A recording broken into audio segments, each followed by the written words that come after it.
Bonsoir Émilie. Cette réunion consulaire est un rendez-vous annuel qui permet de nombreux échanges entre le gouvernement et les diplomates de Monaco. Quels sont les enjeux de cette réunion ? C'est un rendez-vous annuel et aussi traditionnel.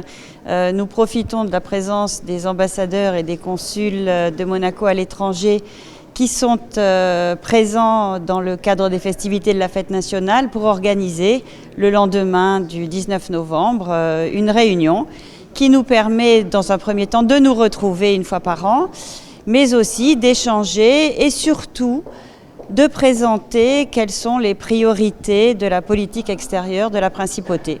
Oui, c'était l'opportunité d'exposer la feuille de route, les priorités définies par le prince souverain pour les années à venir. Quelles sont-elles ? Il y en a beaucoup et vous avez raison de le rappeler, c'est bien le prince souverain qui fixe les lignes de la politique étrangère. Donc pour l'année à venir, 2024 sera une année du multilatéralisme pour la principauté puisque nous allons célébrer les 20 ans de notre entrée au Conseil de l'Europe et également les 75 ans de notre admission à l'UNESCO. Et puis, bien évidemment, toujours la mise en avant des engagements sur l'environnement du souverain, puisque dans quelques jours, il y aura une délégation conduite par Son Altesse Sérénissime le Prince à Dubaï dans le cadre de la COP28. Donc préservation de l'environnement. Monaco aussi porte sa voix au sein des enceintes internationales en tant que vecteur de paix, de solidarité.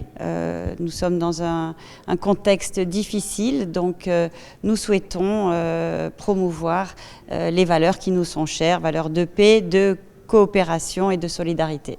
Est-ce que c'était aussi la teneur du discours du ministre d'État Pierre Dartout prononcé aujourd'hui lors de cette réunion ?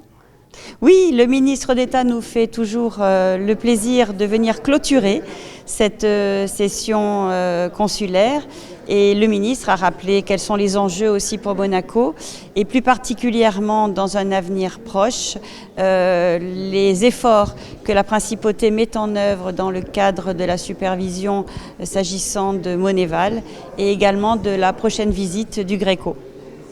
Madame le ministre, c'est un rendez-vous qui souligne l'importance du dialogue et des échanges diplomatiques.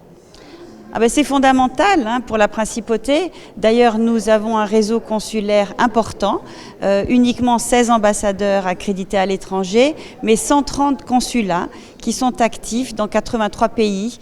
Donc c'est grâce aussi au dynamisme de ces ambassadeurs et surtout aussi des consuls que nous pouvons préserver et étendre et développer nos relations bilatérales avec de nombreux pays. 157 pays ont des relations diplomatiques avec la principauté. Donc vous voyez, pour un petit État comme nous, ce n'est pas rien.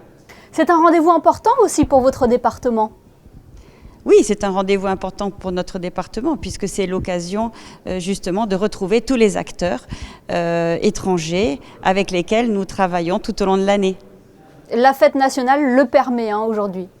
La fête nationale le permet, c'est, je dirais, un moment de communion à la fois de la population, mais aussi de toutes les personnes qui travaillent pour l'image de la principauté autour du prince souverain et de la famille princière. Eh bien, merci beaucoup Isabelle Béraud-Amadei d'avoir été notre invitée ce soir sur Monaco Info. Merci Émilie.